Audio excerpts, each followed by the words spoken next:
Good morning. If you've ever noticed a pattern where you're more drawn to people who seem hard to get, who pull away just enough to keep you wanting them, and meanwhile, the people who are actually available and interested in you, well, sometimes something feels flat or boring, even though you know they'd probably be better for you.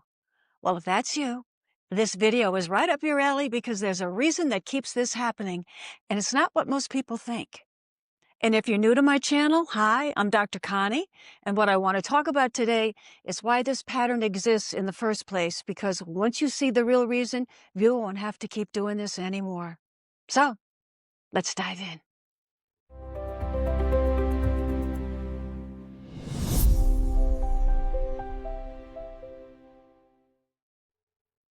So you meet someone, there's chemistry, there's excitement, but there's also something else. They're a little distant, a little unavailable, a little hard to pin down, and for some reason, that makes you want them even more. Meanwhile, someone who's kind, who's available, who's genuinely wants to be with you, you might respect them, you might even like them, but you're just not attracted. I happen to understand this pattern intimately because I lived it for a while in my early 20s. And what I eventually realized was this. When we're drawn to emotionally unavailable people, 99% of the time, it's not about them at all. It's about something that happened way before you ever met them. And here's the irony. Even if you do get them to choose you, even if they do commit, you will usually find that they don't actually change. They still stay unemotionally unavailable. So you end up feeling just as unchosen as you did before. But this isn't how we heal. Because no matter how many unavailable people you convince to love you, it will never touch the original hurt.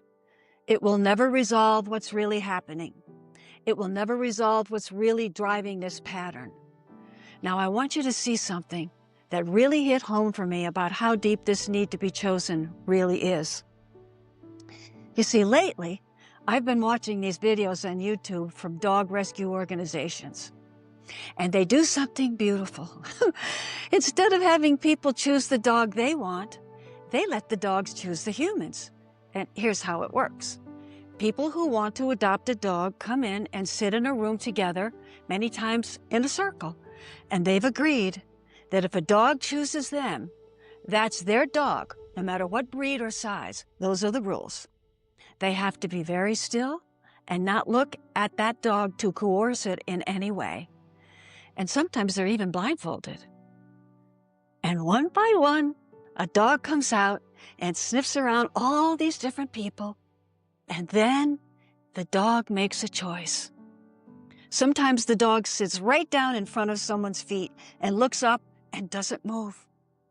Sometimes the smaller dogs jump immediately onto someone's lap and start licking their face. And sometimes the big dogs actually stand up and put their paws on someone's shoulder. And here's the part that absolutely amazes me every time.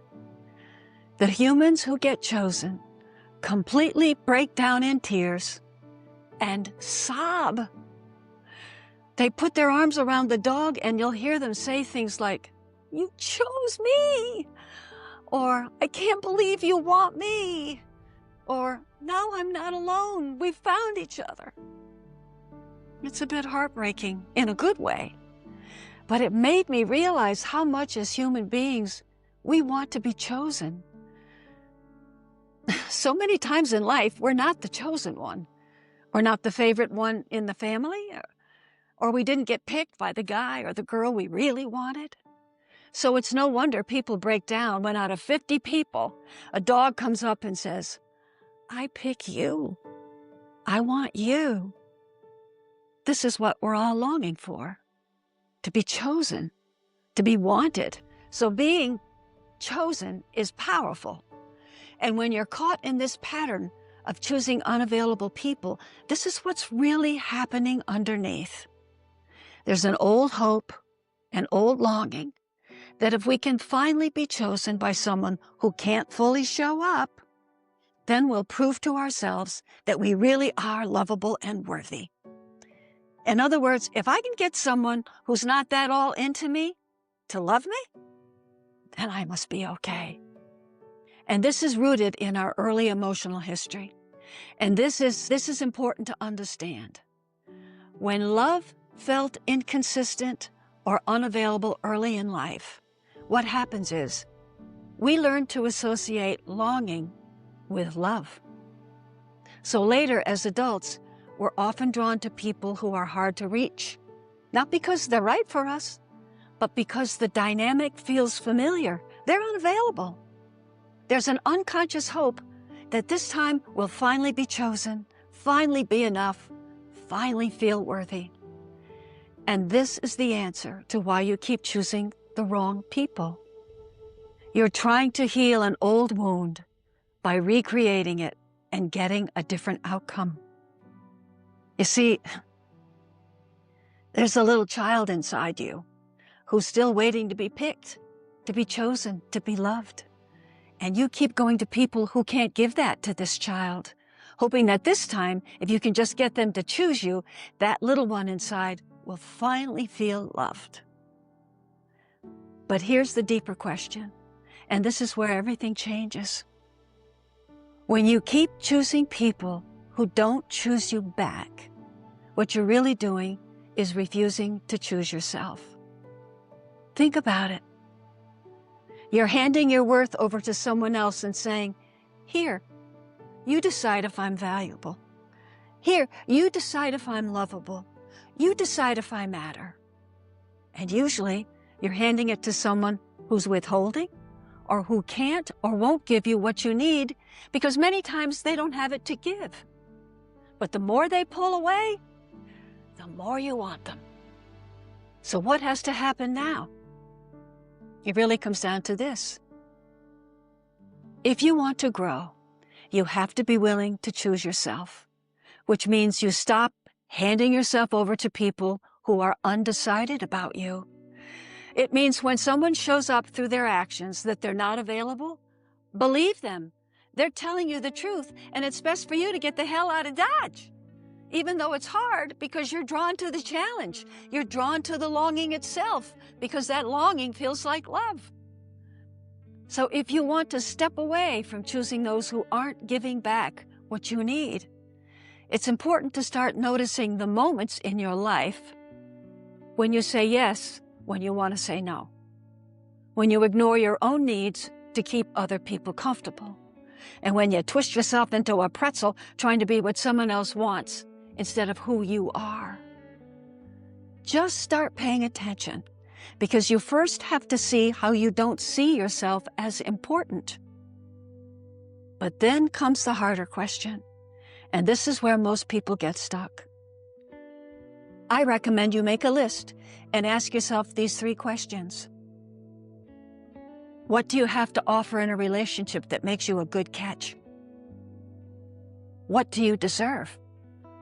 Why isn't it the other person's loss to lose you instead of your loss to lose them?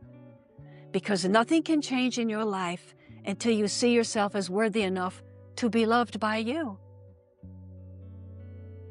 I want you to know that the way forward isn't to get better at convincing unavailable people to love you. The way forward is to finally recognize what you have to offer, to know your own worth, and to stop handing it over to people who can't hold it. And if you want to understand yourself on a deeper level, go back into your childhood and find the wound. Find where the love was missing, and it will help you understand yourself so much better. This isn't easy work, because choosing yourself after years of choosing others never is. But it's the work that changes everything. So, let me say this to you lovingly and honestly. You don't need to wait to be chosen to know you're worthy, and you don't need a dog to prove it either.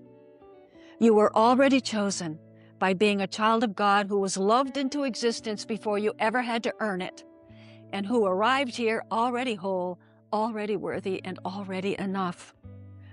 So instead of standing in front of unavailable people saying, "Pick me, choose me, Love me.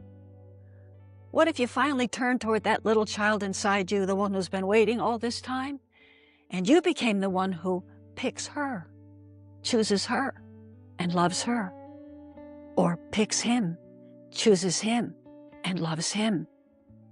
Because when you do that, when you become the source of love for the part of you that never got it, you stop needing unavailable people to prove your lovability.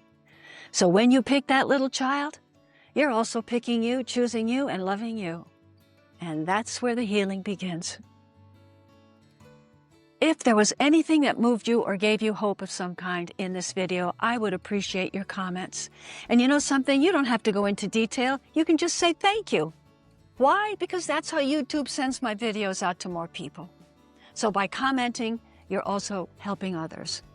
You can download a free Soul Guide PDF by clicking on More right below this video. And if you like this video, I think you might be interested in this one. It's been right in front of you the whole time. So, until our next time, remember this always. There really is no one worth knowing more than you. Now go out and choose someone who knows that too.